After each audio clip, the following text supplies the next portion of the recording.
আসসালামু আলাইকুম রহমতুল্লাহ। আল হিকমা অনলাইন মাদ্রাসার পক্ষ থেকে স্বাগতম।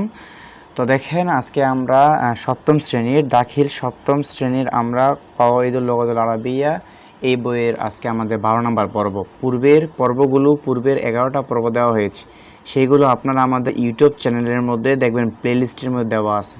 ঠিক আছে, আপনারা ইউটিউব চ্যানেলের মধ্যে ঢোকার পরে দেখবেন প্লেলিস্ট আছে, সেখান থেকে আপনারা দেখে নেবেন। তো দেখেন, আজকে আলোচনা হচ্ছে আমাদের বায়ানু ইসমিল মাফউল, মানে ইসম মাফুলের বর্ণনা। ইসম মাফুল নিয়ে আজকে আমাদের ইনশাআল্লাহ আমাদের আলোচনা হবে। তো ইসম মাফুলটা হচ্ছে যে কর্তার কাজ যার উপরে গিয়ে পড়ে। মনে করেন আপনি একটা চিঠি লিখলেন, তো চিঠি লেখার যে কাজটা সেটা কিন্তু আপনি নিজে, সেটা কিন্তু একটা কাজ। লেখাটা হলো একটা কাজ, তাহলে কে লিখেছে? আপনি লিখেছেন, তার মানে আপনি হচ্ছেন ফাইল। এখন আপনি কোথায় লিখেছেন? আপনি চিঠি লিখেছেন, তাহলে চিঠি এটা হচ্ছে আপনার কি মাফউল। যেমন মনে করেন যে আমরা বলে থাকি যে নাসরা জাইদুন খালিদান, হ্যাঁ, জায়েদ কি করছে? খালেদকে প্রহার করেছে। তাহলে নাসরা এটা হচ্ছে আপনার কি, এটা হচ্ছে ফেইল। আর জাইদুন এটা হচ্ছে ফাইল, মানে সাহায্য করার কাজটা জায়েদ করছে। এবং কাকে সাহায্য করছে? খালিদান, খালেদকে। তাহলে খালেদ হচ্ছে মাফউল, অর্থাৎ কর্তার কাজ যার উপরে গিয়ে পতিত হয়, যার উপরে পড়ে সে হচ্ছে মাফউল। তো দেখেন এখানে বলা আছে যে ইসমে মাফউল, দেখেন, হ্যাঁ, ইসমে মাফউল এর সংজ্ঞা। তো মাফউলুন শব্দটি ইসমে মাফুলের সিগা, মানে মাফুল শব্দটা নিজেও ইসমে মাফুলের সিগা। এর আবিধানিক অর্থ হচ্ছে কৃত, যার উপরে কাজ পতিত হয়, অর্থাৎ যার উপরে কাজটা কি করবে, পড়বে, সেই হচ্ছে মাফুল। আপনারা চাইলে আরবিটা দিতে পারেন যে ইসমুল মাফউলি হুয়া ইসমে মুশতাক। ইসমে মাফুল হচ্ছে এমন ইসমে মুশতাক ইয়াদুল্লু আলাল্লাযী, হ্যাঁ, ওয়াকা আলাইহি ফিআলুল ফাইল। ঠিক আছে, তো যা হচ্ছে ইসমে মাফুলটা হচ্ছে এমন ইসমে মুশতাক যা কি করে, যার উপরে কর্তার কাজটা কি হয়, পতিত হয়, এটা প্রমাণ করে, দালালাত করে। ইয়াদুল্লু আলাল্লাযী ওয়াকা আলাইহি ফিআলুল ফাইল, অর্থাৎ যার উপরে কি আপনার কর্তার কাজটা পতিত হওয়াটা কি করে প্রমাণ করে, বা যার উপরে কর্তার কাজটা পতিত হয় তাকে বলা হয় মাফউল। তাহলে ইসমে মাফউল এমন ইসমে মুশতাক যা এমন সত্তাকে নির্দেশ করে যার উপরে কর্তার ক্রিয়াটি পতিত হয়। আপনি সহজে বলবেন যে ইসমে মাফউল হচ্ছে এমন ইসমে মুশতাক, অথবা ইসমে মাফউল হলো যার উপরে কর্তার কাজটি পতিত হয়। শেষ, সোজা কথায় লিখবেন আপনি, সমস্যা নাই। তো ইসমুল মাফউল এর গঠন প্রণালী, ইসমে মাফউলটা আপনি কিভাবে গঠন করবেন? ইসমে মাফউলটা আমাদের দুইভাবে গঠিত হয়। কয়ভাবে বলেন তো? ইসমে মাফউলটা আমাদের দুইভাবে গঠিত হয়। তো দেখেন প্রথমটা কিভাবে গঠিত হয়।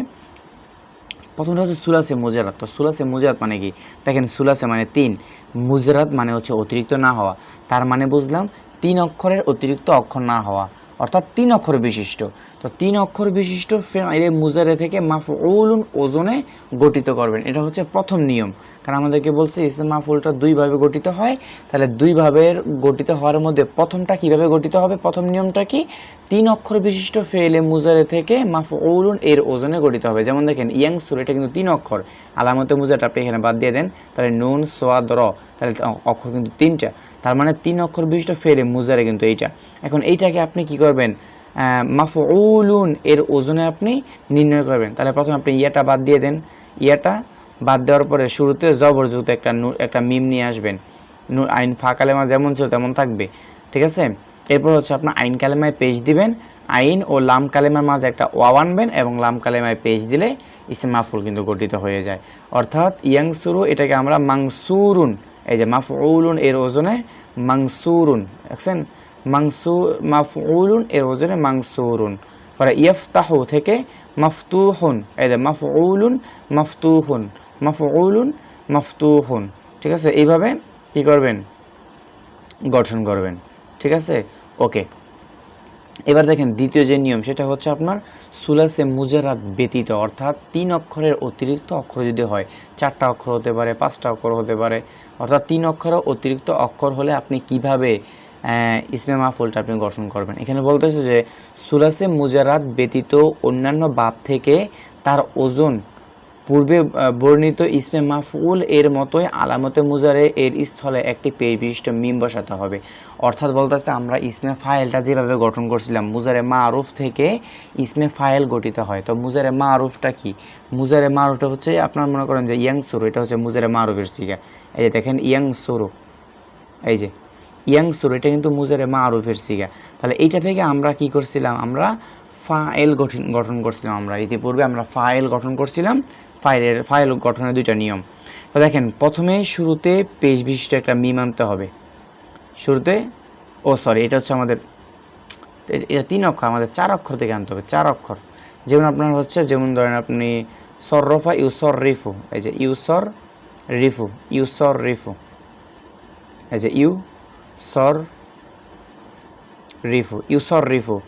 এখানে আপনার 4 অক্ষর না, প্রথমে আলামতে মুজারাটাকে বাদ দিয়ে দিবেন, আলামতে মুজারাটা বাদ দেওয়ার পর শুরুতে পেশ বিশিষ্ট একটা মিম নিয়ে আসবেন, শুরুতে পেশ বিশিষ্ট একটা মিম, ঠিক আছে। আচ্ছা, এরপরে হচ্ছে আপনার শেষ অক্ষরের আগের অক্ষরে জেড দিবেন, শেষ অক্ষরের আগের অক্ষরে কি দিবেন, জেড দিবেন। তাহলে সোয়ার মধ্যে যা ছিল, যে জবরটা ছিল জবর থাকবে, হ্যাঁ, এখানে তাসজিদ ছিল তাসজিদ থাকবে, শুধুমাত্র শেষ অক্ষরের আগের অক্ষর অর্থাৎ ফায়ের আগের অক্ষরটা হচ্ছে র, তাহলে এটার মধ্যে কী দিবেন, জেড দিবেন। এবং লাম কালেমায় তানবিন দিলে ইসমে ফায়েল গঠিত হয়ে যায়। তাহলে ইসমে ফায়েলটা এইভাবে গঠন করতে হয়। আর ইসমে মাফুলের ক্ষেত্রে সব কিছু ঠিক আছে, শুধুমাত্র শেষ অক্ষর আগের অক্ষরে জেরের জায়গায় আপনি কি দিবেন বলেন তো, জেরের জায়গায় আপনি জাস্ট খালি জবর দিবেন, জেরের জায়গায় জবর দিলে ইসমে মাফুল গঠিত হয়ে যাবে। এটাই এখানে আপনার কথাটা বলতেছে। অর্থাৎ আপনি একটু জাস্ট খালি মনে রাখেন, আমি যেভাবে বলি আপনাকে, আপনি লিখবেন যে মুজারে মাজহুল থেকে ইসমে মাফুল গঠিত হয়, মুজারে মাজহুল থেকে ইসমে মাফুল কি হয়, গঠিত হয়। আমি আপনাকে ইসমে মাফুলটা এখন গঠন করে দেখাই। মনে করেন এটা হচ্ছে আপনার কি, দেখেন এই যে এটা হচ্ছে আপনার মুজারে মাজহুল, আমি একটু লিখি, ইউ সর রফু, ইউ সর রফু, এটা হচ্ছে আপনার মুজারে মাজহুলের সিগা। তো এই মাজহুলের সিগা থেকে আমি কি করে এখন ইসমে মাফুল তৈরি করব। প্রথমে আলামতে মুজারে বাদ, শুরুতে আপনি পেশ বিশিষ্ট একটা মিম নিয়ে আসবেন, এই যে পেশ বিশিষ্ট একটা মিম নিয়ে আসলাম। এবার সোয়াতের মধ্যে যা আছে তাই থাকবে, সোয়াতের মধ্যে জবর ছিল জবরই থাকবে, এবং শেষ অক্ষরের আগের অক্ষর আপনি জের দিবেন। তাহলে এখানে শেষ অক্ষর হচ্ছে ফা, তো ফায়ের আগের অক্ষরটা হচ্ছে আমাদের কি, র। তার মানে আপনি রয়ের মধ্যে কি দিবেন, আপনি জবর দিবেন, রয়ের মধ্যে আপনি জবর দিবেন, এই যে জবর দিবেন, ঠিক আছে। এবং শেষ অক্ষরের মধ্যে আপনি তানবিন দিয়ে দিলে ইসমে মাফুল গঠিত হয়ে যাবে। অর্থাৎ ইসমে ফায়েল যেভাবে গঠন করতে হয়, মাফুলটা একইভাবে গঠন করতে হয়। মাফুলের ক্ষেত্রে শেষ অক্ষরের আগের অক্ষর থাকবে জবর, এবং আপনার ইসমে ফাইলের ক্ষেত্রে শেষ অক্ষর আগের অক্ষরে জের থাকবে। যারা বুঝতে পারেনি ক্লাসটা আপনি বারবার দেখেন, ইনশাআল্লাহ আপনি বুঝতে পারবেন, ঠিক আছে। তাহলে এই ছিল আমাদের ইসমে মাফুল গঠনের নিয়ম। তাহলে ইসমে মাফুলের যে তাসরিফ মানে হচ্ছে রূপান্তর, তাসরিফু ইসমিল মাফউলি, ইসমে মাফউল এর রূপান্তর। তো ইসমে মাফুলের রূপান্তরটা আপনারা এখানে দেখেন, এই যে আল ইজতিনাবু, এইখান থেকে কীভাবে আসে দেখেন, মুজতানাবু, এই যে মুজতানাবানে, মুজতানাবুনা, হ্যাঁ, এরকমভাবে। আর ভাবে ইস্তিফ আল থেকে আসছে মোস্তাং সরু, এই যে দেখেন মোস্তাং সরু। যদি মোস্তাং সিরু বলি তাহলে ইসমে ফাইল হয়ে যাবে, শুধু জবর আর জেরের পার্থক্য, ঠিক আছে। এরপর দেখেন আল ইকরম থেকে মুকরমুন, মুকরমানে, মুকরমুনা, হ্যাঁ, মুকরমাতুন, মুকরমাতানে, এইভাবে। এবার আতাসরিফু মানে ভাবে তাফিল থেকে, হ্যাঁ, মোসররফুন, যেটা মাত্র আমরা এখন গঠন করলাম, মোসররফুন, মোসররফানে, মোসররফুনা, মোসররফাতুন, মোসররফাতানে, মোসররফাতুন, ঠিক আছে। এবার দেখেন,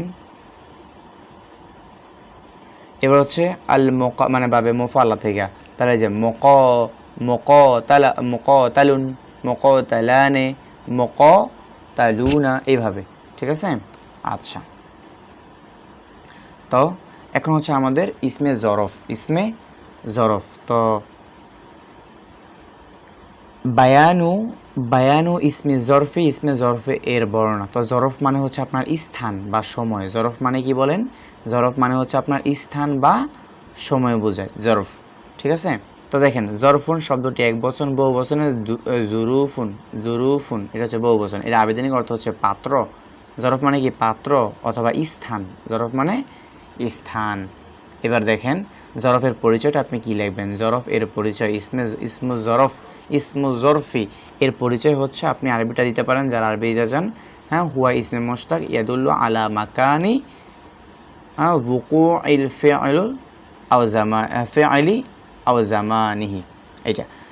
তো বাংলাটা হচ্ছে ইসমু জরফি এমন ইসমে মুশতাককে বলে যা ক্রিয়া সংগঠিত হওয়ার স্থান বা কালের প্রতি নির্দেশ করে।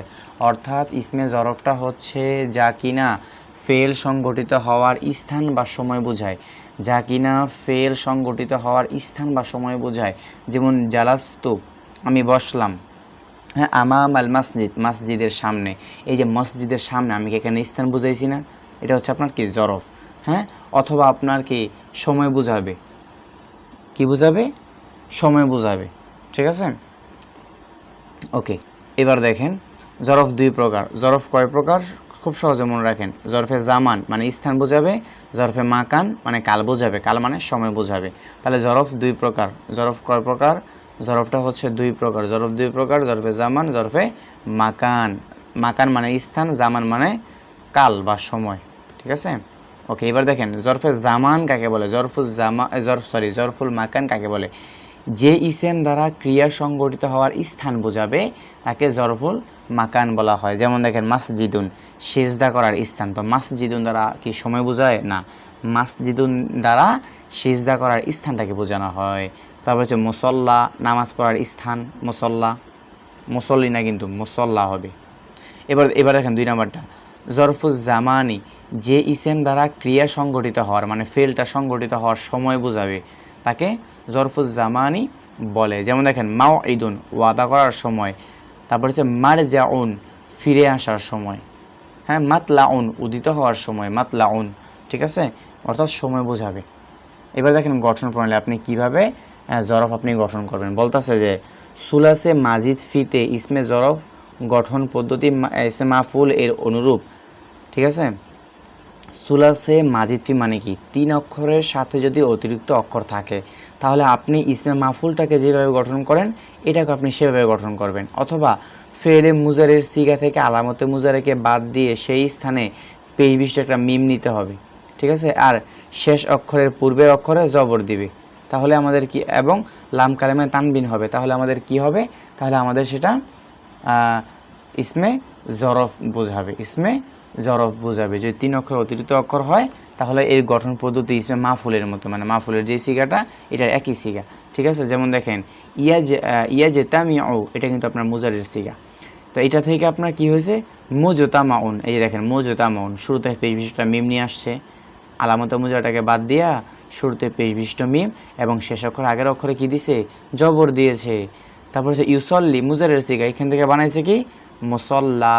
মুসল্লা, মুসল্লা অর্থ কি? আপনার সলাত আদায়ের স্থান। এবার দেখেন সুলাসে মাজিদ ফি থেকে ইসমে জরফ এর রূপান্তর কি হয়? সুলাসে মাজিদ ফি,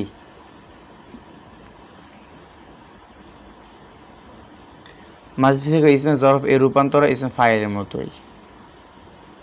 আচ্ছা, তো ইনশাল্লাহ পরবর্তী ক্লাসে আমরা ইসমে তাফদিল নিয়ে আপনাদের মধ্যে আলোচনা করব ইনশাল্লাহ। তো পূর্বের ক্লাসগুলো আপনারা দেখেন, পূর্বের যে 11টা ক্লাস, এই 11টা ক্লাস আপনারা পেয়ে যাবেন। আর হিকমা অনলাইন মাদ্রাসা এই পেজের যে প্লেলিস্ট আছে ইউটিউবের মধ্যে, আপনি গিয়ে দেখবেন প্লেলিস্টের মধ্যে ইনশাল্লাহ আপনি পেয়ে যাবেন। আসসালামু আলাইকুম ওয়া রাহমাতুল্লাহি ওয়া